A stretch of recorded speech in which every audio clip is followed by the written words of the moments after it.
Standard molar enthalpies of formation. Elements themselves have an enthalpy value arbitrarily set at 0. Any reaction of an element with a different element or elements will change the enthalpy of the system accordingly.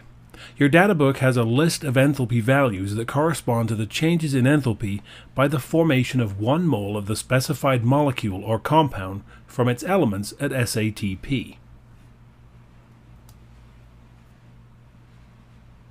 Your data book will not include the subscripted M. Under standard conditions, some elements can exist in more than one form.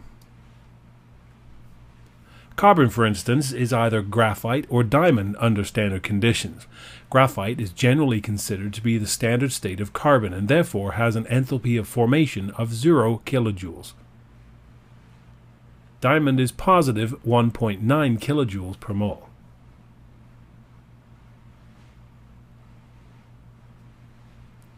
A variation of Hess's law allows you to calculate the enthalpy change for almost any reaction between compounds by using the compound's enthalpy of formation.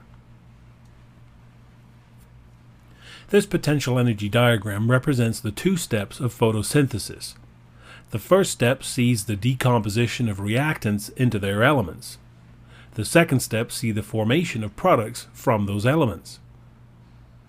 Looking at the second step first, the amount of energy released from the change in enthalpy of the formation of carbon dioxide and water is shown as sigma, which means the sum of, delta H formation, that is, the sum of all the enthalpy changes as elements form compounds.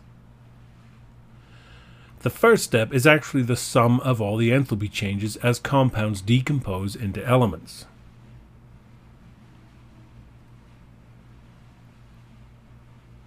And since the energy involved in decomposition is the negative of the enthalpy involved in formation, we can show it as negative sigma delta H formation. We're actually interested in the net energy involved, which is the sum of the enthalpies of formation of the products minus the sum of the enthalpies of formation of the reactants. Let's have a sample problem. What is the standard molar enthalpy of reaction for the combustion of methane? Now there are 2 ways to do this. You can either use Hess's law as we have in the past, where we have the formation reactions of each component in the combustion reaction equation with the corresponding enthalpies and manipulate as appropriate. Or the way we're going to do it. Add up the enthalpies of formation of the reactants and subtract that from the total enthalpies of formation of the products. Either way, you'll get the same answer. Start by writing out the required properly balanced target equation. I want to restate the formula we're going to use. Remember that to calculate the enthalpy change of a substance, we multiply the number of moles of that substance by its molar enthalpy. Next in your data book, we look up the molar enthalpies of formation.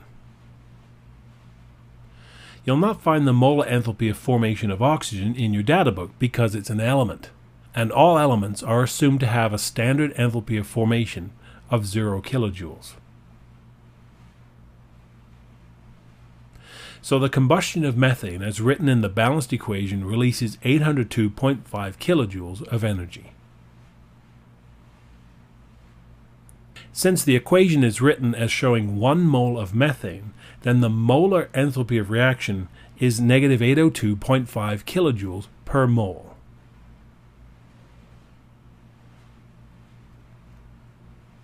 Thermal stability. The ability of a substance to resist decomposition is called thermal stability.